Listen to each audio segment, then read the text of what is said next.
Hello, it's Wednesday the 19th. I'm FxPlew and this is the market brief. So do you remember Andrew Bailey's first day on the job?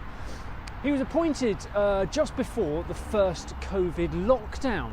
So his role is still really yet to see what we'd call normal market conditions. He was slow to react to the post-pandemic rise in inflation.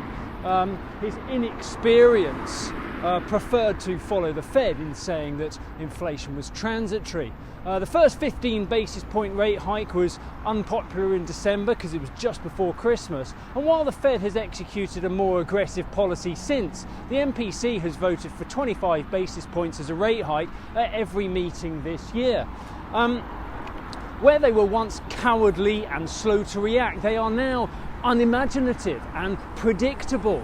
But the UK base rate is still only 1.75%, and estimates suggest that we're about 75 basis points below the neutral rate still. While slow and steady is clearly driven by a concern over the recession risk, their actions have failed to slow rising inflation, and the economy is still facing a recession through 2023. Indeed, we had inflation data out this morning which showed that headline inflation for September was up to 10.1%. That's up from 9.9% in August, so Bailey should probably brace himself for further criticism for not driving through a more aggressive monetary policy earlier in this cycle.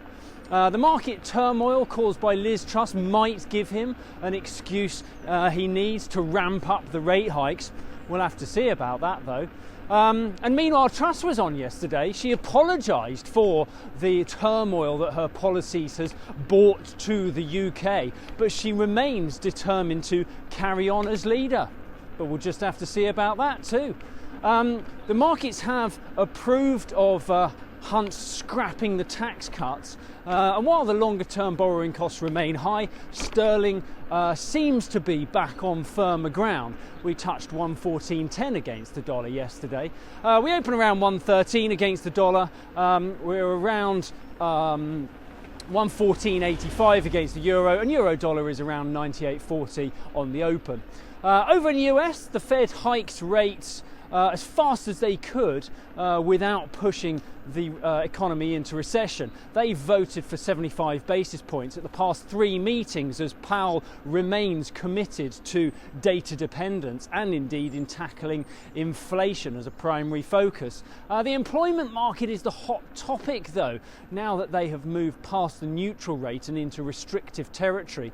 And forecasts are predicting job losses as early as January next year.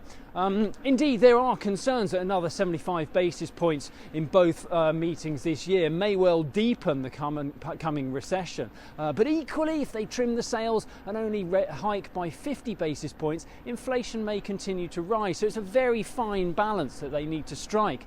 In the market, the dollar is continuing to correct as markets settle down from the recent turmoil. The dollar index is trading about 112 this morning.